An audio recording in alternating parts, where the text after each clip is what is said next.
Po, topic natin pag tumatanda na tayo, edad 40, 50, 60 years old, merong mga bagay bawal na gawin. Okay? Mga bawal na lifestyle na to. Kasi syempre, pag tumatanda tayo, dapat ang focus natin, pampahaba ng buhay. Okay? Hindi na pwede yung mga dating gawain. Tingnan natin 1 to 18 to.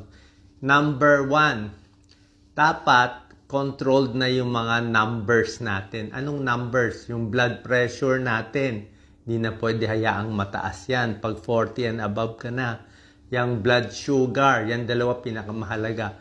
Blood pressure, dapat mas mababa sa 140/90. Blood sugar, dapat 100 and below. Hindi pwede mataas. Okay? Number 2, ano yung mga bawal pag tumatanda na? Bawal na yung mga junk food. Okay? Mga junk food natin, di ba pag bata tayo, puro tayo chips, chichirya, lahat ng gusto natin, di ba? Pero pag matanda na, hindi na po pwede yan. Yung mga matatamis, okay? Yung paborito nating matatamis na mga donut na puro icing, pang bata lang yun. Pag edad 40 na, 50, 60, naku, konting-konti na lang kakainin mo niyan. Isa pa, sama natin sa number 2, soft drinks. Okay, soft drinks.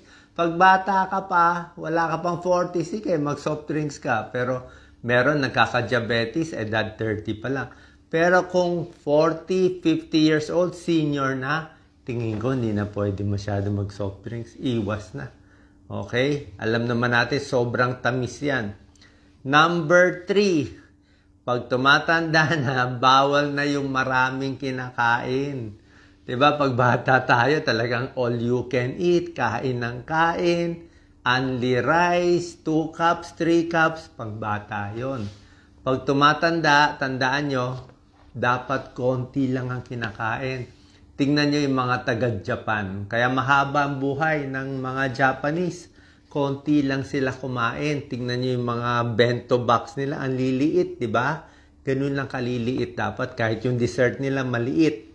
Isa pa, mas matanda tayo, mabagal ang metabolism. Pag mabagal ang galaw ng katawan natin, mabagal metabolism, mabilis tayo tumaba. So you have to eat less. Actually, may pag-aaral yan eh. Yung taong mas konti ang kinakain, mas payat, mas mahaba buhay. Nakakagulat. Mas konti kinakain, mas mahaba ang buhay. Mas payat, mas okay pa. Kasi siguro, pag marami pagkain, nahirapan yung katawan.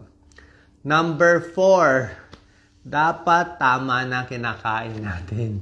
Okay? Hindi na pwede masyadong matataba, mamantika.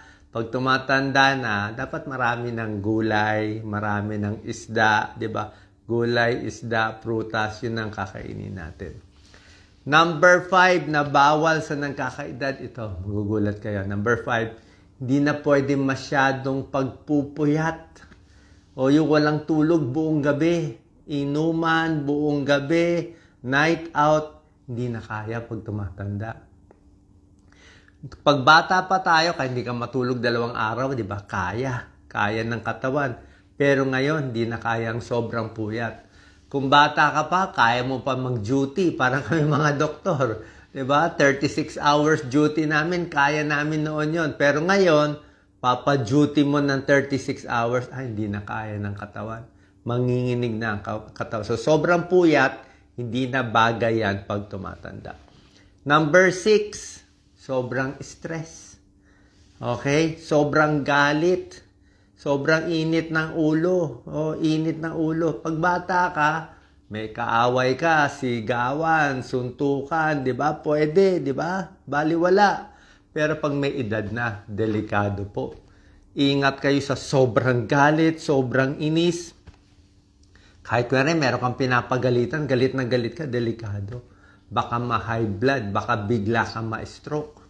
Di ba? Tsaka pag matanda ka na, nagalit ka, kita mo parang bibigay na yung katawan mo, hihingalin, baka biglang huminto puso, hindi natin masabi. Number 7, okay?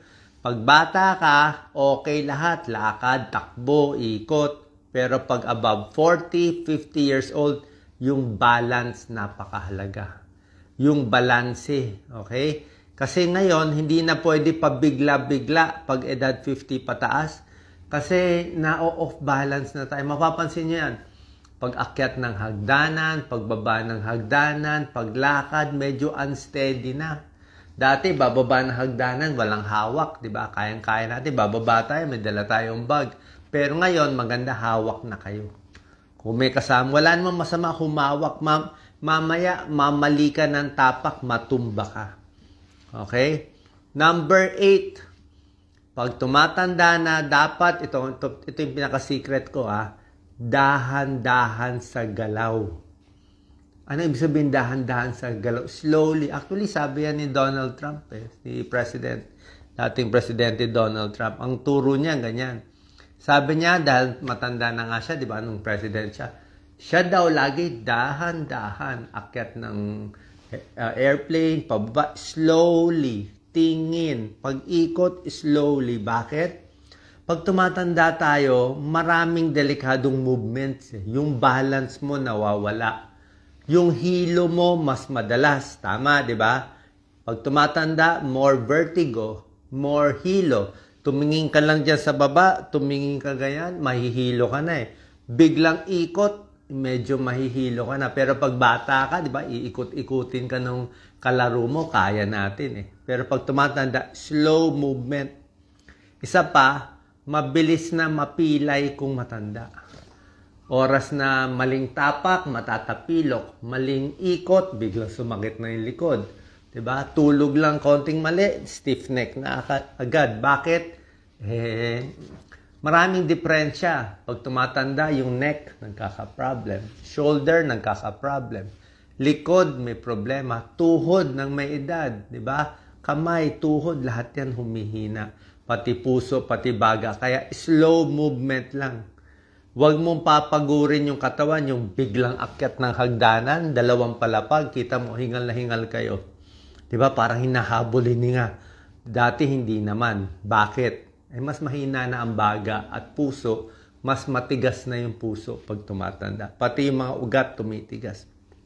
Number 9. Paggising sa umaga, dahan-dahan din pag matanda na. Marami yan nangyayari. Meron akong kakilala. Paggising sa umaga, nahilo siya, bumagsak.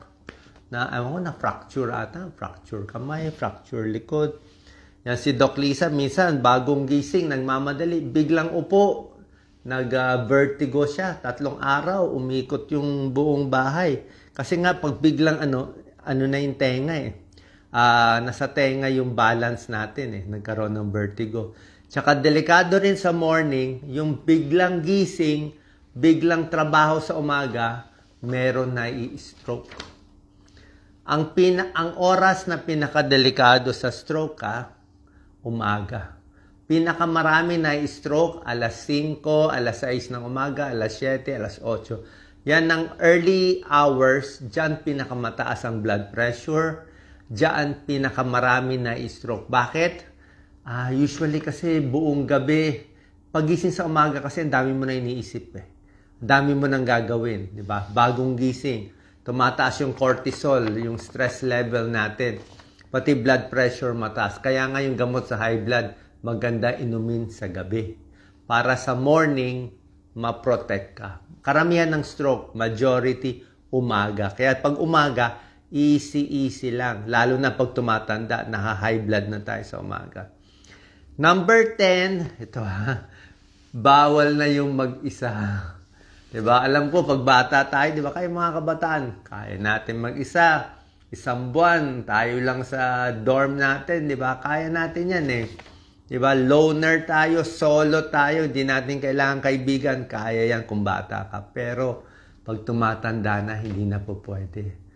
Ang pampahaba ng buhay, sabi to ng mga edad 100 pataas, yung mga lumampas ng 100, ang pinakamasaya at pampahaba ng buhay nila, kaibigan, kakilala.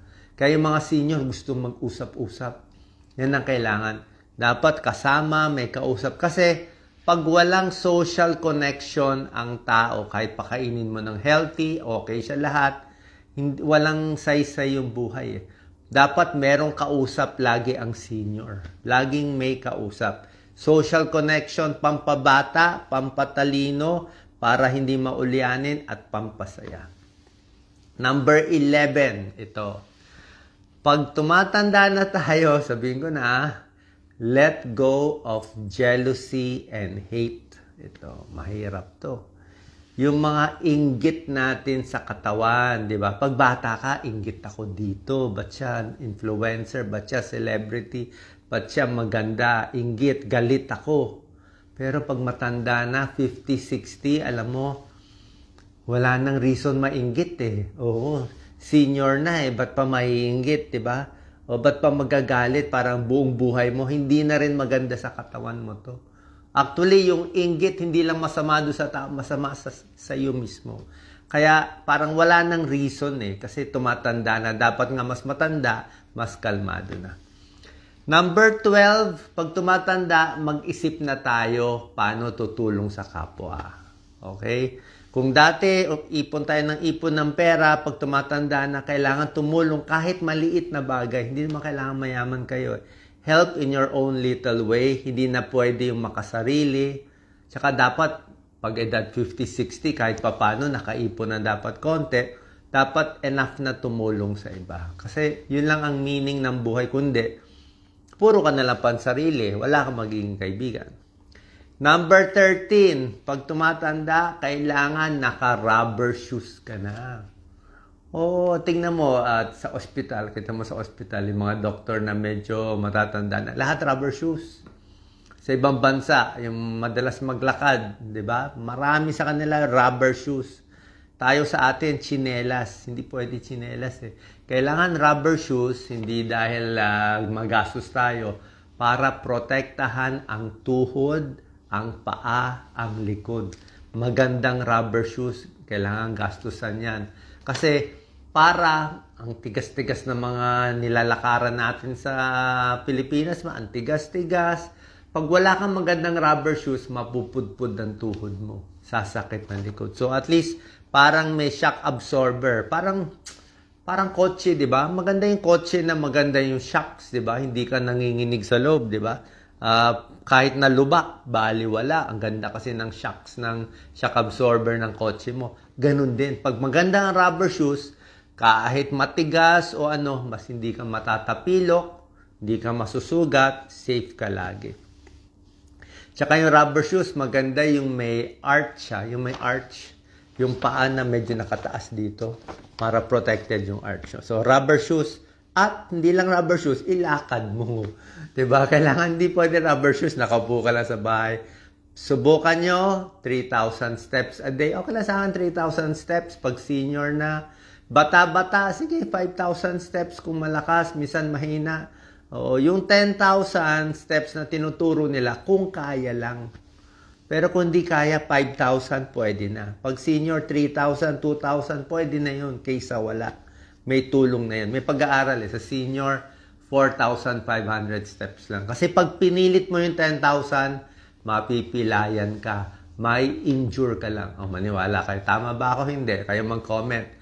Pinilit nyo 10,000 steps, nilakad nyo, pangit pa yung rubber shoes nyo, nakabalat kayo, kita mo na injure kayo. Tapos isang buwan kayo hindi nakalakad. Kasi nga, pag matanda na, dapat unti-unti.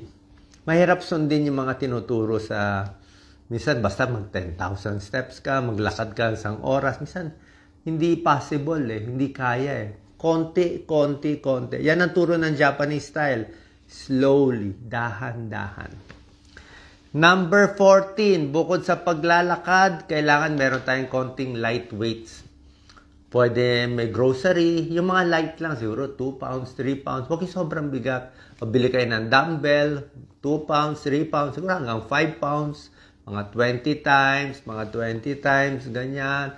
Tapos yung upo tayo, ganyan, no? Upo tayo, maganda yan sa hips, sa sa hita. So, kailangan may konting resistance. Wall push-up. Dito sa wall. Wall push-up. Maganda yan. Kung nahihirapan kayo, di malapit kayo, madali lang yan. Mas malayo.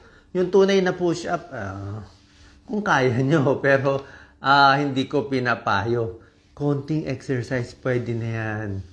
Okay? Bawal yung upo ng 7 hours. Diba? Ginawan ko ng video yan.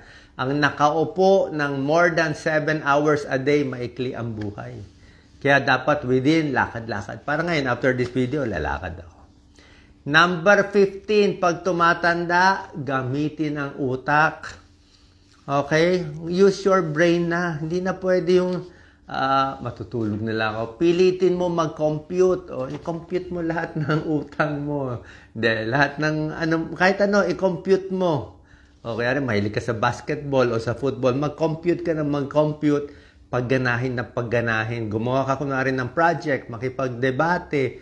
Kasi, the more you use the brain, hindi ka maulyanin. Basa ng basa.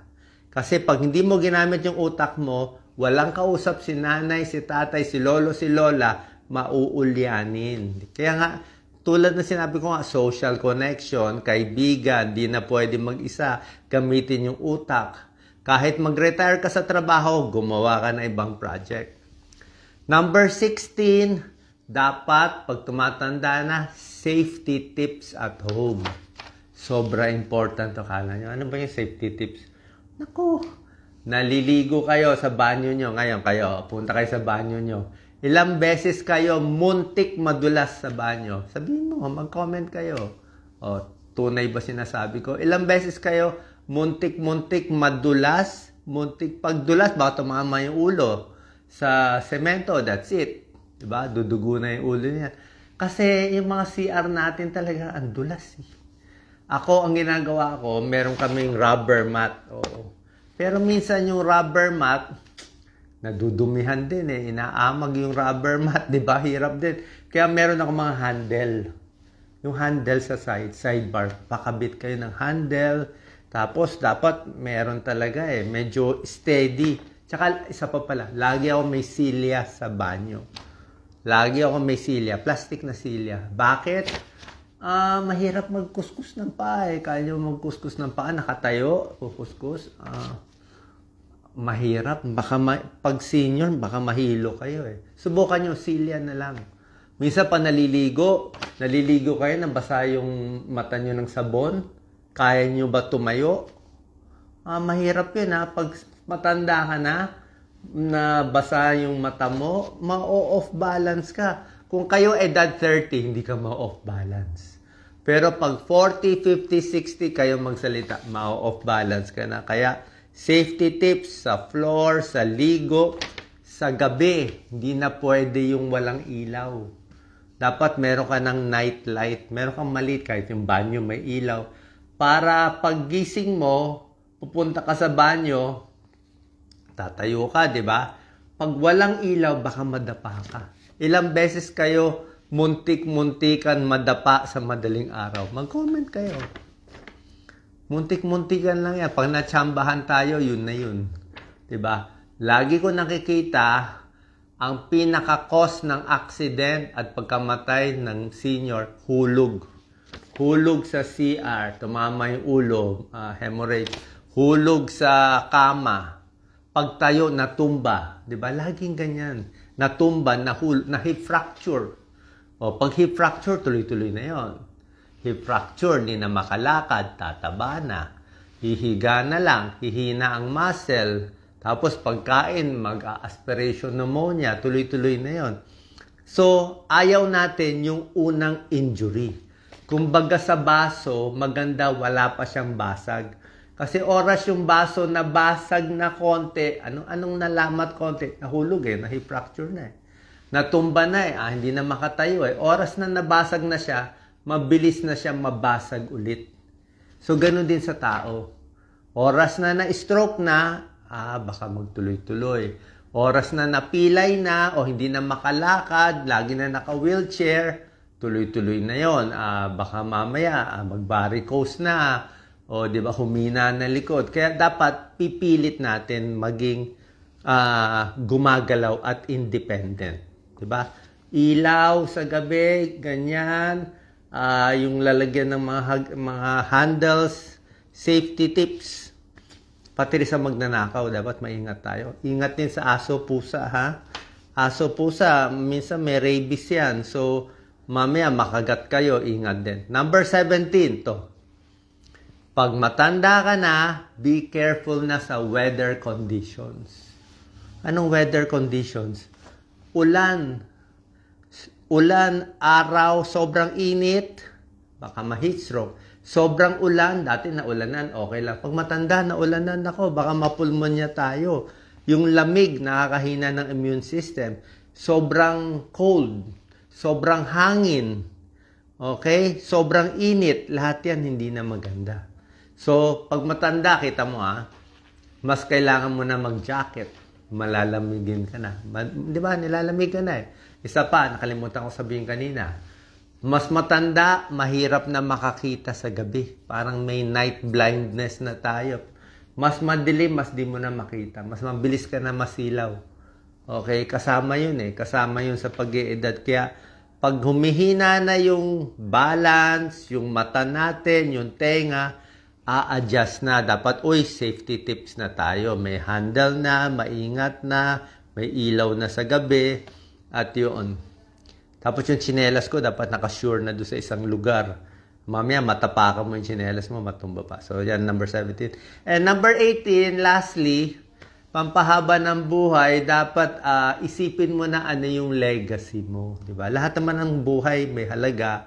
Parang mag-iwan ka ng magandang ehemplo sa pamilya mo, magandang ehemplo sa kaibigan, para sa susunod na generation, meron tayong maiwan na maganda. Kasi yun na lang magiging happiness mo. Parang sabi na ibang tao, nabuhay yan ng matagal papuro pansarili lang, wala naman tinulong, pangit din naman, di ba? So pag nawala tayo, mumurahin lang tayo, ayaw rin natin yun. Okay? So yan lang po, ang tulad ng sinasabi ko last message, dahan-dahan lang, ingat-ingat lang, at ito pinaka-message ko. Pag edad 40, 50, lalo na pag edad 60, 50-60 patas, focus na sa mga bagay na magpapahaba ng buhay mo. Kasi mas mahaba ang buhay mo, mas panalo ka. Mas mahaba ang buhay mo, mas mayaman ka.